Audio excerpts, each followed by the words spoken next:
اما بعد فاعوذ باللہ من الشیطان الرجیم بسم اللہ الرحمن الرحیم۔ محترم سامعین و ناظرین، سورۃ الانعام آیت نمبر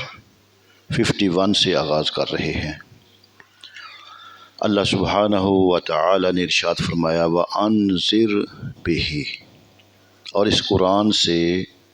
ڈراؤ، الذین یخافون، ان لوگوں کو، یخافون ان یحشروا الی ربہم، جو اس بات سے ڈرتے ہیں کہ انہیں ان کے رب کی طرف یوں اٹھایا جائے گا۔ لیس لہم من دونہ ولی ولا شفیع، کہ اللہ کے سوا نہ ان کا کوئی حمایتی ہوگا نہ کوئی سفارشی۔ لعلہم یتقون، اس امید پر ڈرو کہ یہ پرہیزگار ہو جائیں۔ اس سے پہلے جو آیت بیان کی گئی نا، اللہ تعالیٰ نے اس میں رسولوں علیہ السلام کا منصب بشارت دینا اور ڈر سنانا بیان کیا، اور اس آیت میں اللہ تعالیٰ نے اپنے حبیب صلی اللہ علیہ وآلہ وسلم کو حکم دیا کہ وہ بھی لوگوں کو ڈر سنائیں۔ چنانچہ ارشاد فرمایا کہ اے حبیب صلی اللہ علیہ وسلم، آپ اس قرآن میں ذکر کیے گئے عذابات سے ان لوگوں کو ڈرائیں جو اس بات سے ڈرتے ہیں کہ انہیں ان کے رب کی طرف یوں اٹھایا جائے گا کہ اللہ تعالیٰ کے مقابلے میں ان کا نہ کوئی حمایتی اور سفارشی ہوگا۔ آپ لوگوں کو اس امید پر ڈرائیں کہ یہ کفر اور گناہوں کو چھوڑ کر پرہیزگار بن جائیں۔ وَلَا تَطْرُدِ الَّذِينَ يَدْعُونَ رَبَّهُمْ بِالْغَدَاوَةِ وَالْعَشِيِّ يُرِيدُونَ وَجْهَهُ، اور ان لوگوں کو دور نہ کرو جو صبح شام اپنے رب کو اس کی رضا چاہتے ہوئے پکارتے ہیں۔ مَا عَلَيْكَ مِنْ حِسَابِهِم مِّن شَيْءٍ، آپ پر ان کے حساب سے کچھ نہیں، اور فرمایا وَمَا مِنْ حِسَابِكَ عَلَيْهِم مِّن شَيْءٍ، اور ان پر تمہارے حساب سے کچھ نہیں۔ فَتَطْرُدَهُمْ فَتَكُونَ مِنَ الظَّالِمِينَ، پھر آپ انہیں دور کریں تو یہ کام انصاف سے بعید ہے۔ اس آیت کا شان نزول یہ ہے کہ کفار کی ایک جماعت نبی کریم صلی اللہ علیہ وآلہ وسلم کی خدمت میں آئی۔ انہوں نے دیکھا کہ تاجدار رسالت صلی اللہ علیہ وآلہ وسلم کے ارد گرد غریب صحابہ کی ایک جماعت حاضر ہے جو ادنیٰ درجے کے لباس پہنے ہوئے ہیں۔ یہ دیکھ کر وہ کہنے لگے کہ ہمیں ان لوگوں کے پاس بیٹھتے شرم آتی ہے، اگر آپ انہیں اپنی مجلس سے نکال دیں تو ہم آپ پر ایمان لے آئیں اور آپ کی خدمت میں حاضر رہیں۔ حضور اقدس صلی اللہ علیہ وآلہ وسلم نے اس بات کو منظور نہ فرمایا۔ اس پر یہ آیت کریمہ نازل ہوئی اور فرمایا گیا کہ ان مخلص و غریب صحابہ کرام رضی اللہ تعالی عنہم کو اپنی بارگاہ سے دور نہ کرو جو صبح شام اپنے رب کو اس کی رضا چاہتے ہوئے پکارتے ہیں۔ ان غریب صحابہ رضی اللہ تعالی عنہم کا رزق آپ صلی اللہ علیہ وسلم پر نہیں کہ غربت کی وجہ سے انہیں دور کر دیا جائے، اور نہ آپ صلی اللہ علیہ وسلم کی ذمہ داری ان پر ہے۔ سب کا حساب اللہ تعالیٰ پر ہے، اور وہی تمام خلق کو روزی دینے والا ہے، اور اس کے سوا کسی کے ذمہ کسی کا حساب نہیں۔ آگے اللہ سبحانہ وتعالیٰ نے فرمایا وَكَذَلِكَ فَتَنَّا بَعْضَهُمْ بِبَعْضٍ، اور یوں ہی ہم نے ان میں بعض کی دوسروں کے ذریعے آزمائش کی۔ لَيَقُولُوا أَهَؤُلَاءِ مَنَّ اللَّهُ عَلَيْهِمْ مِنْ بَيْنِنَا، اللہ سبحانہ وتعالیٰ نے فرمایا کہ یہ کہیں کہ کیا یہ لوگ جن پر ہمارے درمیان میں اللہ نے احسان کیا، أَلَيْسَ اللَّهُ بِأَعْلَمَ بِالشَّاكِرِينَ، کیا اللہ شکر گزاروں کو خوب نہیں جانتا۔ پہلی آیت کے حوالے سے یہاں فرمایا گیا کہ غریبوں کے ذریعے امیروں کی آزمائش ہوتی رہتی ہے، اور گزشتہ انبیاء کرام علیہ السلام کے صحابہ کے ساتھ بھی یہی ہوتا تھا کہ مالدار کافر غریب مسلمان کو حقارت کی نگاہ سے دیکھتے اور ان کا مذاق اڑاتے، اور ہمیشہ سے کفار کا یہ دستور رہا ہے کہ مسلمانوں کے فقر کو دیکھ کر اسلام کی حقانیت کا انکار کرتے ہیں اور کہتے ہیں کہ اگر اسلام سچا اور کفر جھوٹا ہے تو مسلمان فقیر اور کفار مالدار کیوں ہیں؟ یہ ان کا پیمانہ تھا۔ تو اس سے معلوم ہوا کہ امیری غریبی کو حق کا پیمانہ قرار نہیں دیا جا سکتا۔ سابقہ آیت کے شان نزول اور اس آیت کے درس سے بہت سے مذہبی لوگوں اور خود امیروں کو بھی درس حاصل کرنا چاہیے، کیونکہ ہمارے زمانے میں بھی یہ رجحان موجود ہے کہ اگر امیر آتا ہے تو اس کی تعظیم کی جاتی ہے، جبکہ غریب کو حقارت کی نگاہ سے دیکھا جاتا ہے، غریب کی دل شکنی کی جاتی ہے اور امیر کے آگے پیچھے چلے جاتے ہیں۔ خود امیروں کی یہ تمنا ہوتی ہے کہ ہمیں ذرا ہٹ کر ذلیل کیا جائے اور ہمارے لیے اسپیشل وقت نکالا جائے، ہمارے آنے پر آدمی ہمارے لیے استقبال کے لیے کھڑے ہو جائیں۔ تو اللہ تعالیٰ اس تکبر و غرور سے ہمیں محفوظ فرمائے۔ وَإِذَا جَاءَكَ الَّذِينَ يُؤْمِنُونَ بِآيَاتِنَا فَقُلْ سَلَامٌ، اور جب آپ کی بارگاہ میں وہ لوگ حاضر ہوں جو آیتوں پر ایمان لاتے ہیں، فرمایا فَقُلْ سَلَامٌ عَلَيْكَ، تو آپ ان سے فرماؤ تم پر سلام ہو، سبحان اللہ۔ اور فرمایا کاتب ربکم علی نفسہ الرحمہ، تمہارے رب نے اپنے ذمہ کرم پر رحمت لازم کر لی ہے۔ انہ من عامل منکم سوءا بجہالۃ ثم تاب من بعدہ، کہ تم میں جو کوئی نادانی سے کچھ برائی کر بیٹھے پھر اس کے بعد توبہ کرے، فاصلح، اور سنور جائے،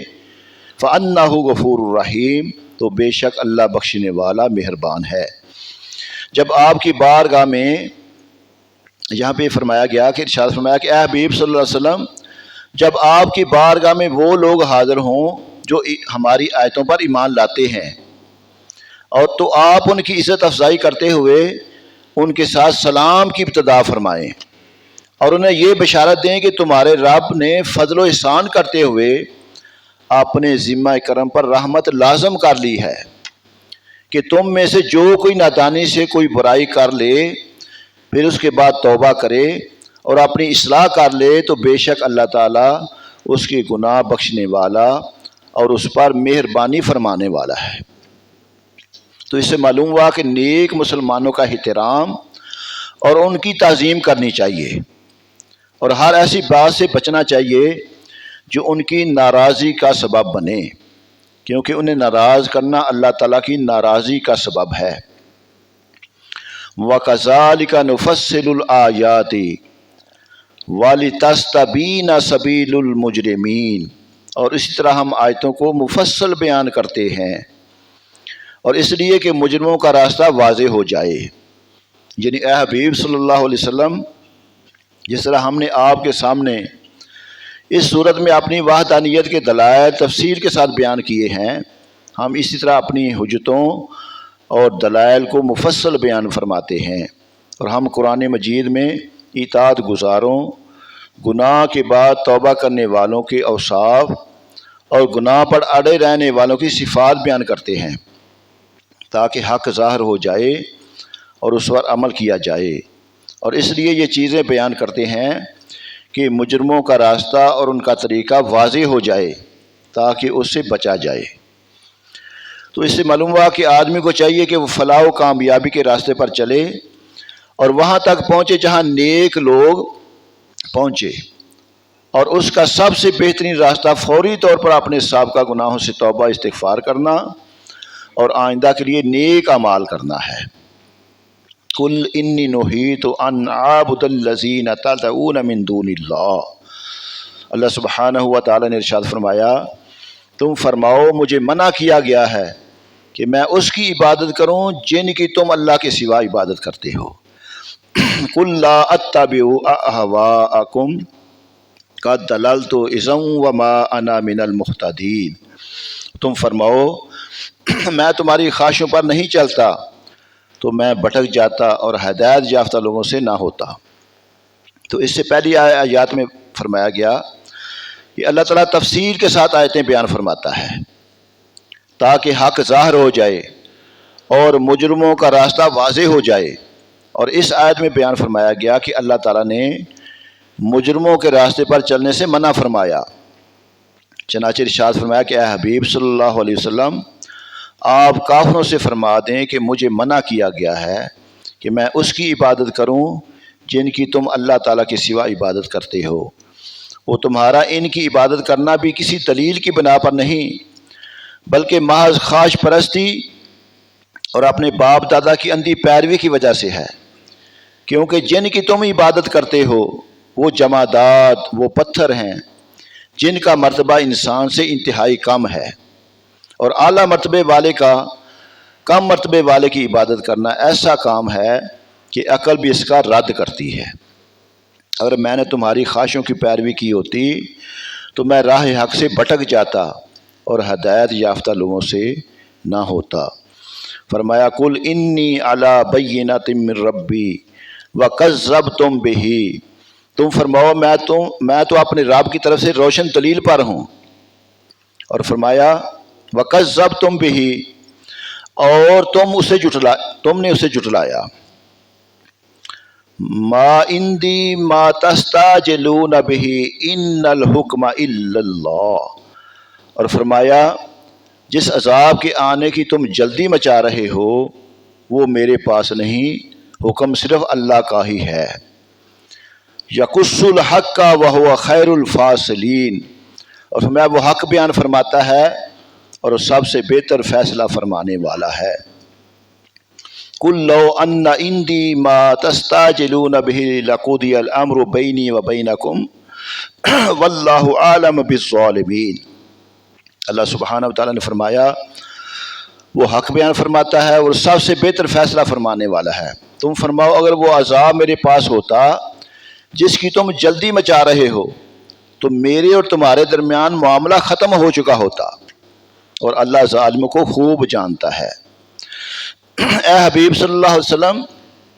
آپ فرمائیں کہ میں تو اپنے رب کی طرف سے روشن دلیل پر ہوں اور مجھے اس کی معرفت حاصل ہے، اور میں جانتا ہوں کہ اس کے سوا کوئی مستحق عبادت نہیں، جبکہ تم اس کے ساتھ اوروں کو شریک کر کے اسے جھٹلاتے ہو۔ یہاں روشن دلیل قرآن شریف، معجزات اور توحید کے واضح دلائل کو شامل ہے۔ یہاں یہ جو فرمایا نا ما عندی ما تستعجلون بہ، جس کی تم جلدی مچا رہے ہو میرے پاس نہیں، اس کا معنی کیا ہے؟ چونکہ کفار مذاق اڑانے کے لیے حضور اقدس صلی اللہ علیہ وسلم سے کہا کرتے تھے کہ ہم پر جلدی عذاب نازل کرائیے، اس آیت میں انہیں جواب دیا گیا اور ظاہر کر دیا گیا کہ حضور پر نور صلی اللہ علیہ وسلم سے یہ سوال کرنا نہایت غلط ہے، کیونکہ عذاب نازل کرنا اللہ کا کام ہے، تاجدار رسالت صلی اللہ علیہ وسلم کا نہیں۔ ہاں اگر سرکار دو عالم صلی اللہ علیہ وسلم اس کے لیے دعا کر دیں تو بات جدا ہے،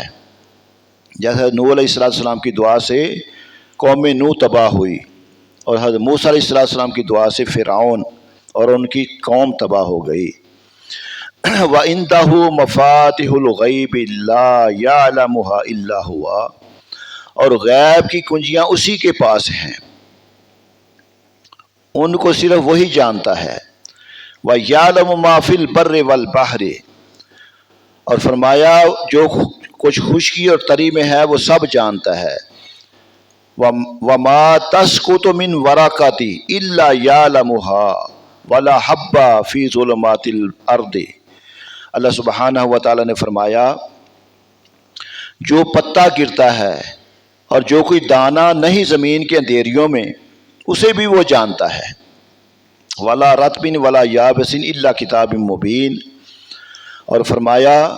نہ کوئی تار نہ کوئی خشک جو ایک روشن کتاب میں لکھا ہوا نہ ہو، ان کے ہر ایک چیز کا علم اس قرآن پاک میں موجود ہے۔ اور اس میں یہ جو فرمایا نا غیب کی کنجیاں اللہ کے پاس ہیں اور اسی کے سوا انہیں کوئی نہیں جانتا، اس خصوصیت کے معنی یہ ہیں کہ ابتداءً بغیر بتائے ان کی حقیقت دوسرے پر نہیں کھلتی۔ اور تفسیر ساوی میں ہے کہ یہ آیت کریمہ اس بات کی منافی نہیں کہ اللہ تعالیٰ نے بعض انبیاء علیہم السلام اولیاء رحمۃ اللہ تعالیٰ علیہ کو بعض چیزوں کا علم غیب عطا فرمایا ہے، کیونکہ دوسرے مقام پہ فرمایا عالم الغیب ولا یظہر علی غیبہ احدا، غیب کا جاننے والا تو اپنے غیب پر کسی کو مطلع نہیں کرتا۔ فرمایا الا من ارتضی من رسول، سوائے اپنے پسندیدہ رسولوں کے۔ تو اس لیے قرآن پاک میں تعارض تو نہیں نہ آ سکتا، حقیقی علم جو ہے نا وہ اللہ پاک کے پاس ہی ہے، اور جس کو چاہے وہ علم عطا فرما دے۔ اور آخری آیت مبارکہ فرمایا والذی یتوفاکم باللیل، اور وہی ہے جو رات کو تمہاری روحیں قبض کر لیتا ہے، وَيَعْلَمُ مَا جَرَحْتُمْ بِالنَّهَارِ، اور جو کچھ تم دن میں کماتے ہو اسے جانتا ہے۔ تو جو فرمانا کتنا پیارا انداز ہے سمجھانے کا۔ فرمایا ثُمَّ يَبْعَثُكُمْ فِيهِ لِيُقْضَىٰ أَجَلٌ مُّسَمًّى، اور پھر تمہیں دن کے وقت اٹھاتا ہے تاکہ مقررہ مدت پوری ہو جائے۔ ثُمَّ إِلَيْهِ مَرْجِعُكُمْ ثُمَّ يُنَبِّئُكُم بِمَا كُنتُمْ تَعْمَلُونَ، اور فرمایا پھر اسی کی طرف تمہارا لوٹنا ہے، پھر وہ بتا دے گا جو کچھ تم کرتے تھے۔ اب اس سے پہلی آیت میں اللہ تعالیٰ کے کمال علم کا بیان ہوا، اور اس آیت میں اللہ کی کمال قدرت کا بیان کیا جا رہا ہے۔ چنانچہ ارشاد فرمایا کہ وہی اللہ تعالیٰ ہے جو رات کے وقت تمہاری روحیں قبض کر لیتا ہے اور تمہاری قوت احساس زائل کر کے تمہیں میت کی طرح کر دیتا ہے، اور جس سے تم پر نیند مسلط ہو جاتی ہے، تمہارے تصرفات اپنے حال پر باقی نہیں رہتے۔ پھر وہ تمہیں دن کے وقت اٹھاتا ہے تاکہ تمہاری زندگی کی مقررہ مدت پوری ہو جائے اور تمہاری عمر اپنی انتہا کو پہنچے۔ پھر مرنے کے بعد آخرت میں اسی کی طرف تمہارا لوٹنا ہے، پھر وہ تمہیں ان اعمال کی جزا دے گا جو کچھ تم دن رات کیا کرتے تھے۔ یہاں آیت میں نہ پہلے نیند مسلط کرنے اور اس کے بعد بیدار کرنے کا بیان ہوا، اور اس میں قیامت قائم ہونے اور مرنے کے بعد دوبارہ زندہ کیے جانے پر واضح دلیل ہے کہ جو رب اللہ تعالیٰ اس چیز پر قادر ہے کہ روزمرہ سونے کے وقت ایک طرح کی موت تم پر وارد کرتا ہے، اور جسے تمہارے حواس اور ان کی ظاہری افعال جیسے دیکھنا، سننا، بولنا، چلنا پھرنا، پکڑنا وغیرہ سب کچھ معطل ہو جاتے ہیں، اور اس کے بعد پھر بیداری کے وقت وہی رب تمام اعضاء کو ان کے تصرفات عطا فرما دیتا ہے، اور وہ دیکھنا، سننا، بولنا، چلنا پھرنا وغیرہ شروع کر دیتے ہیں۔ تو وہ رب مخلوق کو ان کی حقیقی موت کے بعد زندگانی کے تصرفات عطا کرنے پر بھی قادر ہے۔ جو دن رات تمہیں موت طاری فرما کے زندہ کرتا ہے نا، وہ قیامت والے دن بھی تمہیں زندہ کرنے کی طاقت رکھتا ہے۔ تو اللہ سبحانہ و تعالی ہمیں قرآن پاک میں جو بھی ہمارے لیے احکامات نازل کیے ہیں انہیں سمجھ کر ہمیں عمل کرنے کی توفیق عطا فرمائے۔ الصلاۃ